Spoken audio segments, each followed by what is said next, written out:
हिंदी की इस कक्षा में आप सभी का स्वागत। जैसा कि हमारा शीर्षक चल रहा है भरत महिमा, उसी के अगले भाग संख्या 5 का हम अध्ययन करेंगे।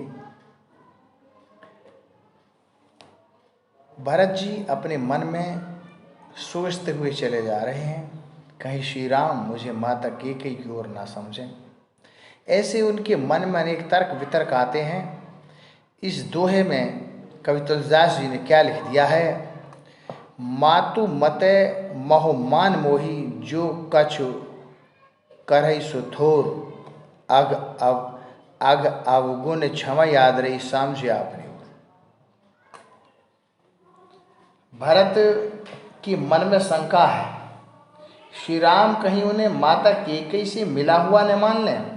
ऐसे तर्क वितर्क उनके मन में आ रहे हैं। भरत जी अपने मन में क्या सोचते हुए चले जा रहे हैं कि मातु मते मोह मान मोही। मातु माने माता के, मते माने पक्ष में, मोह माने मुझे मान करके, कि मातु मते मोह मान मोही। मातु माने माता के, मते माने पक्ष में, मोह माने कहीं, मान मोही माने मुझे मान लें। कहीं श्री राम माता कैकेयी के पक्ष में ना मुझे मान लें, कहीं कैकेयी के पक्ष में ना मुझे माने। जो कुछ करई सो थोर, जो कछ माने कुछ भी, करई माने करेंगे, सो माने वही, थोर माने थोड़ा है। मेरे लिए जो कुछ भी करेंगे, जैसा भी मेरे साथ व्यवहार करेंगे, मैं उसे स्वीकार करूँगा, वो मेरे लिए थोड़ा है। अग अवगुण क्षमा याद रही समझे आपने ओर। अग माने जो पाप है, अवगुण माने जो बुराई है, अवगुण है, क्षमी माने क्षमा करेंगे, आदरी माने आदर के साथ। यदि मेरे पापों को, अवगुणों को आदर के साथ वो क्षमा कर देंगे, समझे आपने ओर। यदि अपनी ओर मुझे समझेंगे तो हमारे पापों को, अवगुणों को, बुराइयों को निश्चित ही वो आदर के साथ क्षमा कर देंगे। चौपाई में कहा गया है कि जो परिहरि मलिन मनु जानी, जो सन्मानी सेवक मानी, मोरे शरण राम ही पनी, राम सुस्वामी दोष सब जनई। चौपाई में कहा गया है कि जो परिहरि माने त्याग देंगे, मलिन मनु मान जानी माने मान करके, मुझे मलिन मान करके, तुच्छ मान करके यदि त्याग भी देंगे, जो सन्मानी सेवक मानी, जो सन्मानी माने सम्मान, सेवक मानी माने मान करके देंगे, मुझे मलिन मान करके, तुच्छ मान करके यदि त्याग भी देंगे तो मैं स्वीकार करूँगा। जो माने जो भी, सन्मानी माने सम्मान, सेवक माने सेवक, मानी माने मान करके, जो सेवक मान करके मुझे सम्मान देंगे तो मैं स्वीकार करूँगा।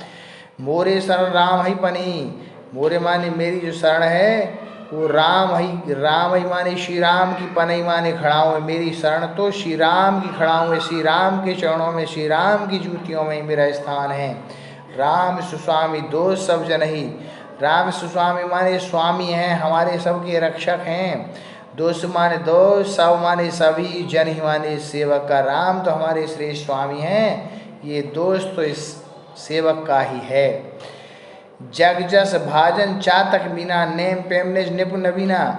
जग माने संसार में, जस माने यश है, भाजन माने स्मरण करते हुए, चातक पक्षी और मीना माने मीन मछली।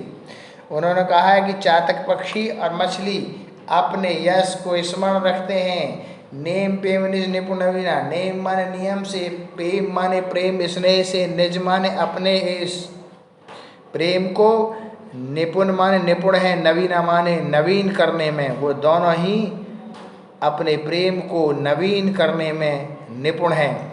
इस संसार में जो जस है, भाजन माने स्मरण किया जाता है, जाना जाता है, चातक और मीना माने मीन। चातक और उस मछली का जो स्नेह है वो जाना जाता है। किस तरह से चातक पक्षी स्वाति नक्षत्र की बूंद से स्नेह करता है, उसे ग्रहण करता है। मीन किस तरह से जल से प्रेम करती है।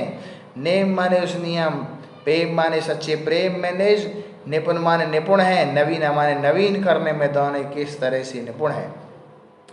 आसमान गुणत चले जग जाता, संग श्रेणी शिथिल सब गाता। आसमाने ऐसा मन में, गुणत माने सोचते हुए, चले माने चल रहे हैं, मग जाता माने मार्ग में, इस तरह से वो मार्ग में चले जा रहे हैं। अनेक विचार अपने मन में सोचते हैं, ऐसे तर्क वितर्क उनके मन में आ रहे हैं। आसमाने ऐसा मन में गुणत माने सोचते हुए चले जाते हैं। मग जाता माने मग माने मार्ग में, उस वन के मार्ग में जाता माने चले जा रहे हैं। इस तरह से अपने मन में सोचते हुए उस वन के मार्ग में आगे बढ़ते हुए चले जा रहे हैं। संकुच स्नेह शिथिल सब गाथा। संकुच माने संकोच करते हैं, स्नेह माने जो प्रेम है, यदि संकोच करते हैं तो शिथिल माने शक्तिहीन हो जाता है। सब माने सभी, गाथा माने शरीर, और संकुच माने संकोच करते हैं, स्नेह माने प्रेम को सोचते हैं, शिथिल माने शक्तिहीन होता है, सब माने सभी, गाथा माने शरीर। संकोच करने लगते हैं माता कैकेयी की ओर, यदि उनका ध्यान जाता है माता कैकेयी के इस पाप को यदि स्मरण में लाते हैं तो उनका शरीर कैसा हो जाता है, शिथिल हो जाता है, अर्थात शक्तिहीन हो जाता है। फिरति मनु मात कृत खोरी, चलत भक्ति बल धीरज धोरी।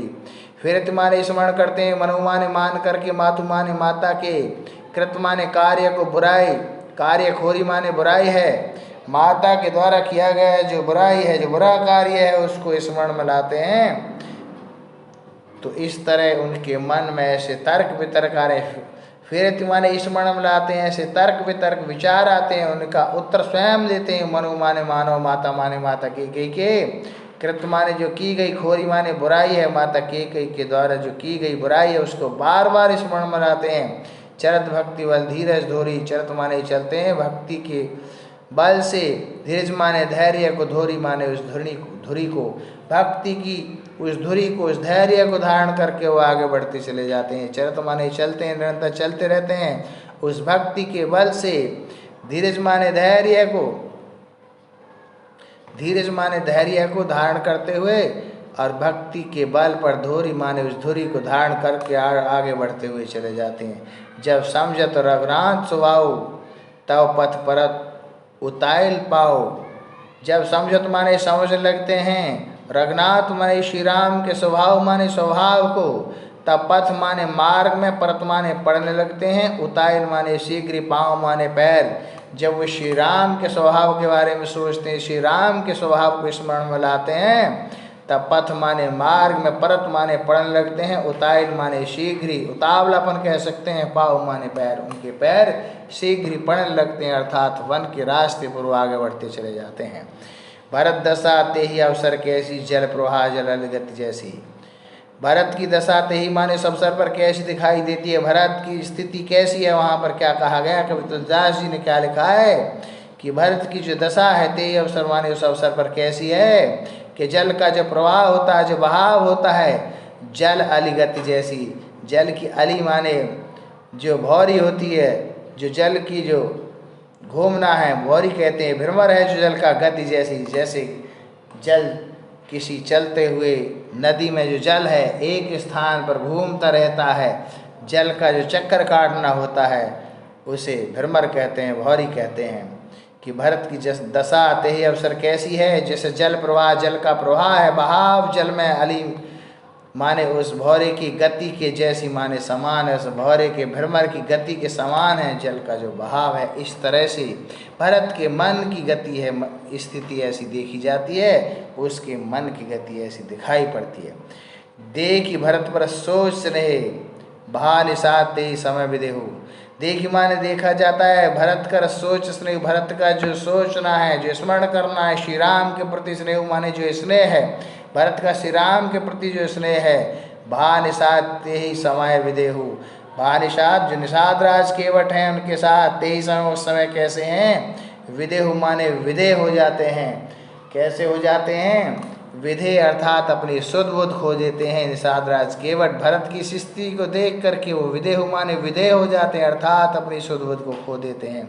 उस समय भरत का जो सोचना है, श्रेय माने जो स्नेह है, भा निषाद माने उस समय कैसे हो जाते, निषाद राज केवट के समय उस समय विदेह माने विधेय हो जाते हैं, अर्थात वो अपनी शुद्ध बुद्ध खो देते हैं। ऐसी स्थिति उनकी है।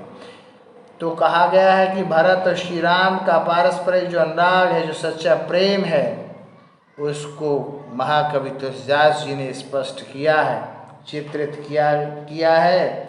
भाषा अवधि है, अलंकार जहाँ तुकान शब्द एक से हमें देखने को मिलते हैं, वह अनुप्रास अलंकार रस शांत है, और छंद, दोहा और चौपाई ये हम स्मरण में रखेंगे। आज की इस कक्षा में इतना ही। बहुत बहुत धन्यवाद।